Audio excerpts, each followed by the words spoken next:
meditation today is led by Maha.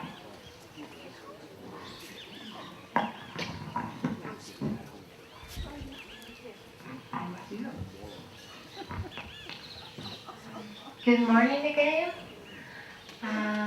Thank you for creating this space so beautiful to share and being together, being who you are. Everybody has a gift to this world, and once a week, someone has the opportunity to tell us what you do.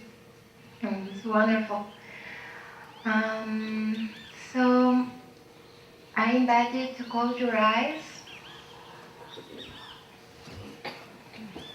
Breathe deeply. Feel the weight of your body on the chair, your feet on the floor. Let go all the ideas and thoughts of the lunch later, or go to the supermarket, or laundry tomorrow. These few minutes are just for you. In this present moment, all you need is breathe, feel your body in here. So imagine that you are a tree. Your legs and your feet go deeply into the earth, into the darkness and beauty of the earth. Feel how these roots go to the heart, to the earth, connecting you with Divine Mother, with nature, with this alive world.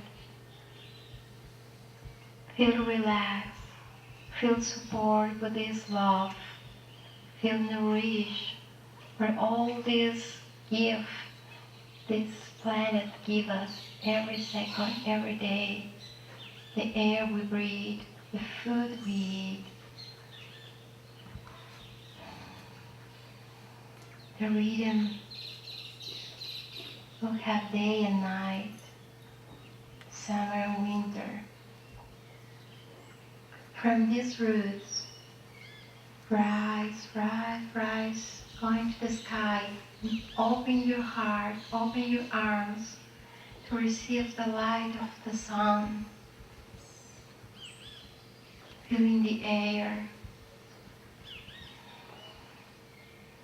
Feel how this light and open space bless you to be here, to be you. And rest in this feeling and that feeling within you. Everyone is a different tree. Some give flowers, others fruits, others smells. And that variety is the abundance and the beauty of being here and being authentic. So keep breathing and resting in this love and peace. And now feel the vibration of the sacred chant. Loka samasta sukhino bhavantu. Loka samasta sukhino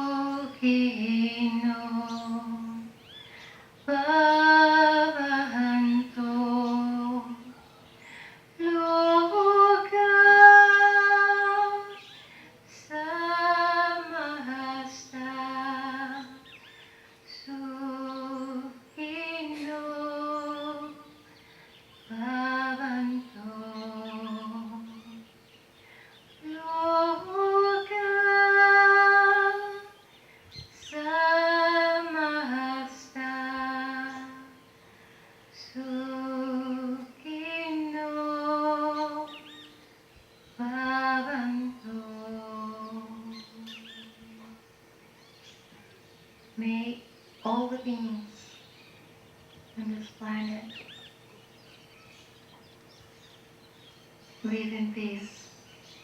Enjoy. Take a deep breath and gently and slowly open your eyes.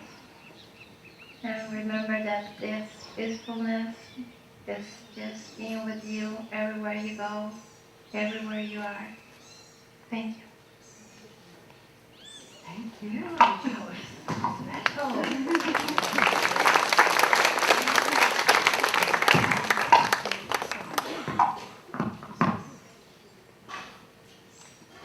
Like a gift from another universe.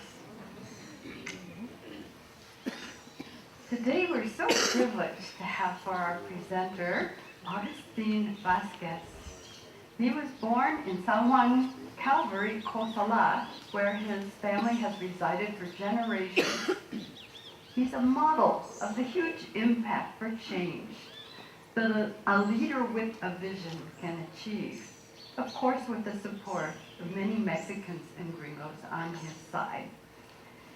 He's dedicated his life to helping the villagers through free English lessons, a weekly cleanup campaign, feeding the hungry poor, promoting the sport of bicycling. As we've seen here at Open Circle, he's also spearheaded San Juan's Children's Chorus and the Philharmonic Orchestra there, with the goal of using music to rescue village children from the devastating cycle of poverty that perpetuates a culture of drugs, violence, and delinquency. Let's welcome a hero in our midst, Agustin Vacquez.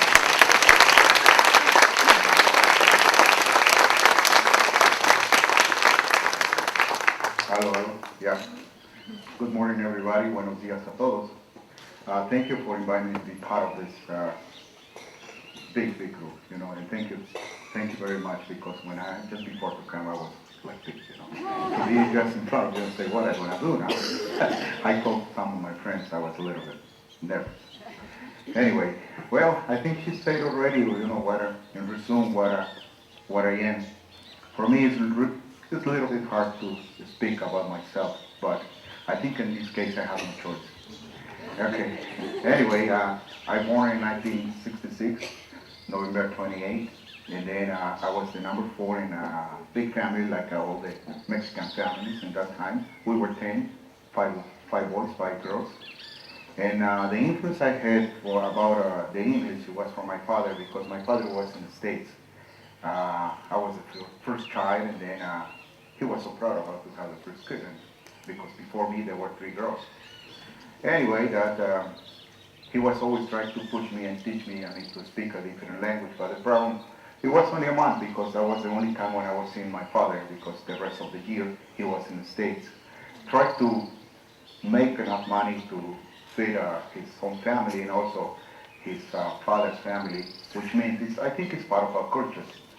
The reason I'm telling you this, because it changed a lot, the life for me, because that was the beginning to start what I've been doing for many years. Of course, it wasn't my choice. Somebody pushed me to do these things, and then at the end I was right in the middle, in the center. That was the thing. Anyway, what I do remember, it's around when I got married that, like how everybody, the most of us, that we had no place to live, and then I had no job, but we want to get married. And then actually I was working here in Ajijic in a restaurant. And then that's the way I started to be more in communication with more Americans and Canadians, and then all the influence. I don't like to say too much gringo way, but that was part of it, Anyway, that was the beginning. And then I learned a little bit how to cook, because I was like a waiter and a bartender. But one of the good things was they trust me very well, this couple. They were from San Francisco. Maybe you don't remember this couple, because that was 24 years ago, something like that, 1990, 1989, 1990. There were only 3 or 4 restaurants in the Ajijic area. That's why I was moving to this side, because the opportunities to have a better kind of life, it was in Ajijic, not really in my town. And then we were looking for more dinero to bring to the family, and then that was the reason to push me more to come to Ajijic to work. And then these people, they pushed me a little bit, they trained me to be better cook, of course. But and also in cook, I had a lot of influence from my mother because my mother, she was doing for events, small weddings and everything. She was cooking mole and all those kind of beautiful dishes, you know. Until today, I do respect a lot because if I'm not in good mood, I do a mess. Yeah, that's what I have to be, you know. Anyway, but I think everything changed that when I quit from my job here in Ajijic and I moved to Mamachui. That's, if you know, Mamachui is a resort that on the west side of San Juan Cosala. And I met a man, he's still alive, he's from Massachusetts, his name is Richard. Some of you had the chance, the opportunity to meet this guy, and he put me in a different way. And then I remember that day like it was yesterday. He told me, he came in and said, "Do you have any room for me?" He said, yeah, how much does it cost? And then I couldn't even understand what he was talking about because his English, it was not my kind, because I didn't even speak English. And then he said, "By the way, you don't speak English?" I say, "No, señor, no hablo inglés." I say, "You want to learn?" And say, "Yeah, why not? It will be wonderful, you know, I have a free teacher." And then he said, "Mañana a las 6, mañana a las 6. My time, not your time." I said, okay. That's the way I started. I was watching my watch and I say, "It's almost 6 o'clock," and my wife was watching me and I say, "Go." Anyway, I went and knocked the door and I say, "Richard," I say, "right on time, my friend, okay." And then I say, I was like everybody, you know, when you want to learn something, just to sit and then we're going to do this. No, he just gave me a book, boom. And I say, "Okay, this is it." I say, "Yeah, I'll see you tomorrow." And so, Dios santo, what am I going to do now? Okay, and then I went back to my wife and say, "Yeah, I have something." But I didn't realize that book, it was in Spanish. And then I said to my wife, I say, "Look, I have a book, but this guy, he gave me one in Spanish." And I say, "Well, maybe it was a mistake." And I say, "Well, maybe." I say, "Yeah, I'll talk to him tomorrow." I went back to see him, and then he said, "Do you read next day, 6 p.m., of course." And then knock the door and say, "Yes, come in." And say, "Do you read the book?" And I say, like a good Mexican, I lied. "Yes, I did. Yes, I did." And they say, "Okay, could you explain me the first 10 pages?" "Oh, Dios santo." And I say, "Oh, no, señor. I'm sorry. No lo leí. I'm sorry. I didn't read it." And I say, "Agustin, how do you want to learn English when you don't even want to follow, not the instruction, but, Señor, you did a mistake." And say, "Well, tell me what the mistake it was." And say, "Well, you gave me a book in Spanish. How am I going to give you one in English if you don't speak English?" I say, "Oh, Dios." I say, "Agustin, I want to tell you something. You must know about this. Your culture is one of the most amazing things you have in Mexico, around the world. You should learn about where you come from, all your roots. You know, if somebody bit me, I think I felt better than this guy when he was telling me, you know, all the truth." Anyway, what I did, I got the book and then I started to read. Next day, we had another conversation and then we were discussing. It took me a week to read this book. And then he gave me another one and another one and another one. And then suddenly we were discussing. And he was telling me everything in English. And I was trying to answer with my short English I had in that time. All the answers, all the questions, of course. And then that was for me a good help. At the end of 5 years, my English language was getting better. And one day he mentioned that you should not be there. He didn't tell me that way, but he said, "Agustin, have you looking for another opportunity to go somewhere else? I mean, to make more pesos?" And I say, "No, señor, really, I love this place." And I say, "Yeah, but Agustin, I won't be forever." You know, and I say, "Well, you know, okay." I decided to go back to Ajijic and get into real estate business. I met a lot of people in real estate business, you know, and then I think that was one of I had 3 really hard times in my life. That was when I got into real estate business, when my first son born, and the third one a year ago. Those are really make me change and think different. Anyway, I came back to Ajijic and got in business. And then in that time, well, before to say goodbye to this guy, and I say, how am I gonna pay you this? And I say, did you owe me something? And I say, well, I have not much, I have not too much, but just tell me how I want to pay you back. And I said, Agustin, I never thought of you wanna pay me anything. I just did because you asked me for it. And I say, okay, what you want to do? And I say, can I teach people to do the same thing you did with me? I said, it would be good idea. Go ahead, go and do it. That's the way I started to teach in my house, in a small whiteboard. And I was trying to collect money because I was really short. Now, I don't have money now, but I was really short in money. I was collecting 1 peso per person, and then there were kids, and sometimes I didn't charge anything because honestly, I was learning more than I was teaching. That was true, yeah. Listen all the kids and the accent and everything, that was really good for me. Anyway, the worst part of that, when I was moving to real estate business, that was maybe 9 months.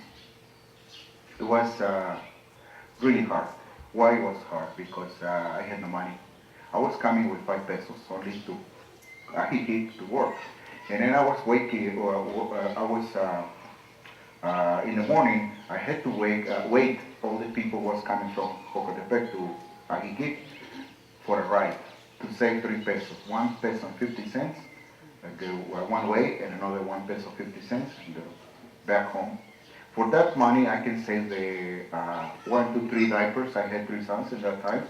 And then I was saving that much. And also that, the another 2 pesos, that was to buy a liter of milk. That was good. I was saving money. And then the only thing I have to tie my belt. That was it. But I was in real estate business. So, you know, we are the top guys. We decide everything. Anyway, that was really hard. Yes, I had 1 pair of shoes with a hole in the bottom, and then every day my sons, they were coming and say, Papa, I found another cargo, just put it and cut it. And I was doing the form, you know, and put it in. Oh, good, it feels good. Let's go back to work. You know, it's I'm telling you this why I'm here, the reason, and then why I do start to help people. That's why. Anyway. In that time, I start to see, well, I wasn't blind, but I was watching all the problems in my town. And then there was garbage everywhere, like all the Mexican towns, you know. That's one of the culture, and I don't know I don't want to blame more, but it's our fault. And then we need to be more responsible. Instead of to be to guilt something, I think it's more responsibility in this work, in this community, in this town, in my town, and everything. Anyway, I started a campaign, pick up the garbage, with 300, I think 400 kids. And the problem was, how am I gonna keep it together? My wife and me were making this kind of lunches, Mexican sandwich, with piece of bread and putting beans or ham, and then, and we were collecting a lot of plastic bags of garbage. I think it's the first time we collected close to 100 bags in only one day. Oh Dios, it was amazing because the truck, I think it did three loads to clean downtown. That was the beginning. After 1 year, we were collecting only 3 or 4 big plastic bags. And then all the kids, they were trying to, I think like everybody, you know, and sometimes we need guides. You know, we need leaders that to tell us, I mean in a good way, what to do. And then they were looking for somebody. It wasn't me because I had my family, you know, like a priority, but I saw the problems. And I know there were things that I was so busy working and trying to make enough pesos to survive, and then I don't even have a home. I had a small bedroom, that was it, 5 by 4, and no bathroom, and no kitchen. We were cooking under the zacate, the grass thing, and we were so happy. But the priority was the education of my 3 sons, and also to have a better place to live. That's why I started to work like crazy. And one day I started to follow the English classes in Juan Cosala and the campaign of cleaning the town. And also one morning, around 6 a.m., 4 guys they were bicycle riders, and they came to ask me that in that time I had a small VW car, and they came to tell me that if I can give a ride to Guadalajara. I think it was September, the holidays we just passed, 15th of September, and they were going to race in Guadalajara, a famous race, and it's coming people from all the Mexico County and also maybe somewhere else. And then only the best go and play and do this kind of bicycle race. I gave the ride, and then I say, Agustin, why don't you come and tell, because as soon these guys, I didn't know they were really good. They won the first, second, third, and fourth places. And I say, those are from San Juan. Wow, it feels good, especially in a different place. And everybody claps their hand and they say, can we have an interview? And this guy say, talk to Agustin. And I say, what? I don't know anything. I say, just tell them, where we come from. And then, okay. And then some reporters came, and then they asked about it. And really it was hard to say something more than say. And the kids told me, I said, could you be our leader? Could you help us to do this? And I said, okay, really hard to say no. Anyway, we started this bicycle races, and then we were doing almost every week in Michoacan, Guanajuato, Jalisco, Nayarit, and Colima. And for a year, we were in the top 10, the first top 10, 1, 2, 3, 4 places. But this kind of bicycle is different because it doesn't have a speed, just one speed in the best.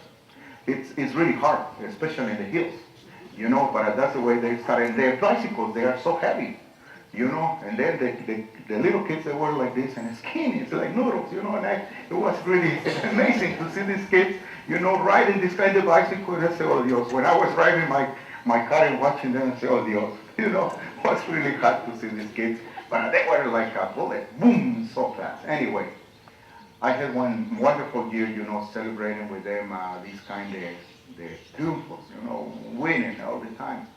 And I told them, look, this is too much, why don't you let somebody else do it, because you are the best. And then I say, and I decided to stop because my wife told me, they say, you should decide that what you want to have, because every week we don't see you.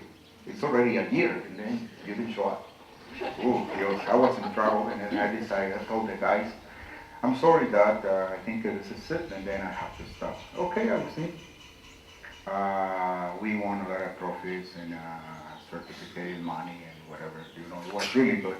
I had 2, 3 sponsors. There were one German guy and 2 Americans. That was the first time when I got involved, because they asked me what I was doing, and I told them what I was doing. And then they helped me. We bought the uniforms and everything. Anyway, that was a wonderful time. And also in my town, I was doing bicycle races with kids. Why I was doing this? Because I saw the kids, and sometimes barefoot, and then every week or every month I was doing bicycle races for everybody. The problem was to collect all the trophies and all the things, medals. And I was always talk to the people who has money, and then to give me all the presents for the kids. And I think I can see the face, and sometimes they didn't like it, because I thought it was too much, always knocking the door and asking for more and more. And one day that we were racing here in Ajijic, and I found a guy. I didn't know he was the president of the CODE. CODE is the Association of the Sport of Jalisco. That's the organization, main organization in Jalisco State. And he tried to talk to me, and I said, I'm sorry, senor, I'm so busy, because I was watching the kids don't have an accident. You could imagine that in Ajijic running, let's see, 250 kids, not at once, of course, in different levels, so it depends on the age.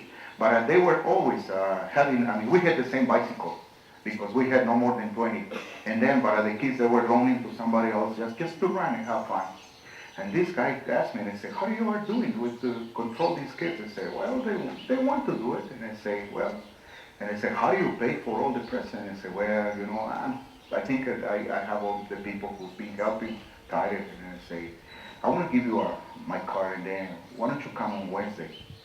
Okay, I went Wednesday to Guadalajara, and I announced my name, and then they told me to come in, and then he gave me maybe 600 medals. those ones they're not using anymore. Even the memory, whatever the letters they had, they were passed already 2 or 3 or 4 a year ago. And they say, could you use this for the kids? You know, the 3 colors, gold and silver and bronze. And so, oh, it's a really good present. That's the reason I was doing every month. I mean, different bicycle races, and then we were giving the medals. Until today, if I go one of homes in San Juan Cosala, I can see hanging up these kind of medals. They still keep it, those kids, you know. To tell you that, what I did when the seed I put it with these bicycle races and also all the kids, we have a guy, he's running now like a professional, and he's in a coded team, and he's going soon to race in Brazil. And I told him to don't stay here. They say, you should go to the States, somewhere in Europe or somewhere else. Yeah, but he's followed that way, but we can see, and every time when I'm doing a project, I say, at least, you know, I just want to start it, you know, to follow this. And we have a good guy now. He's really good in bicycle races. And then he's going to play now. He's going to race in Brazil next year. Anyway, and then some of the kids that when you see the kids, they are having not fun, but you see that when they are important in their own life. You know, it has no words to describe this, because people start to ask me, say, why you are doing this? I was saying, all the time. And then, well, I told them, I want it this way. That was so simple. And then, but later that I decided to stop this because, of course, work. Yeah, I was working like crazy. First, at the beginning, I was working 6 days per week, 24 hours per day, honestly. And later, when I went to real estate business, I was working 7 days per week, maybe 18 hours every day, something like that. I don't know. You know, I just want to try to be different, you know, and then maybe at the end I pay the price, you know, with the help, could be. And one day that we had the problem in every 10 years we have this kind of natural, I don't know, problem, could be, but we had a moderate slides in my town. Rain so hard. Maybe it's because, you know, everything is like this, you know. And we had a really horrible time. Since I was a kid, I remember this is the 3rd time we have this problem. Every 10 years repeats. And 7 years ago, that was 2007, we had another big problem, 120 houses that was covered with mud and rocks. Even some people who lives in Rakaka, they can remember this problem because it was really a big problem. And it seems like this kind of problem, it's people say that it's because the water absorbs and then going through it, and then we have a lot of myths about this. But one of the things we are paying the price to be in that part of the place is the weather, or simple, we just born there, and then we just adapt all the circumstance, natural circumstance we are having. And it was around 6 a.m. when I heard that it was raining so hard, like a bucket of water. That's a Mexican expression. And then one of my compadres came and asked me and said, you should wake up because we are really in a mess. We are having a big problem. And then I went down and I saw my truck, boom, it was like this already when it was vertical. And I said, what's wrong? He said, maybe people die. I said, what? He said, yeah, there are a lot of people, you know, yelling up on the roofs, and then we couldn't see anything because it was 6 a.m. and it still was dark. Actually, it was in September month, 7 years ago. And it repeats every September, every 10 years. And then we went to see all the families, especially our family, and we saw that they were okay, and then we were asking to the people if they were dead people, and say, well, they started to tell me really bad histories about families. They just went down together down to the lake, and the water pushed them, and then other ones, they could find it, and they said, oh, Dios Santo, what's this? Well, I went to the priest, and I told him that we can use his church. And I said, what you want to use my church for? And I said, because we have a lot of people with no homes. And I say, who's one in charge of this? And I say, of course, you are the priest. You know, you are the chief. And I say, oh, Agustin, you are so pleasant. And I say, come on, Agustin, this is not for me, Agustin. That was your idea, and then you have to deal with it. Oh, Dios Señor. Anyway, I talked to the people, and we start to bring the people from their homes. I took some of the pictures that day, and then those are the pictures, maybe you've seen it in the web and in the news. Those are the first one I took, and then I gave to all the reporters. And it was so sad to see viejitas, people and kids, full of mud. Only the eyes that you can see in there. Who's this kid? And say, we don't know, just put it and take a shower, and then it was so sad to see that kind of people. And I think it was 8 a.m. when we opened the church and put around 500 people. And oh, by the way, the priest told me, Agustin, but you should feed it. You have a place, a restaurant. Okay?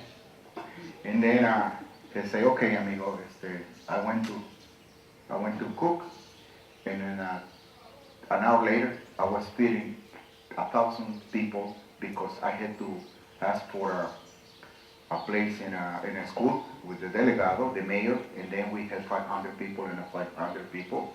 And around 10 a.m., we were feeding 1,000 meals.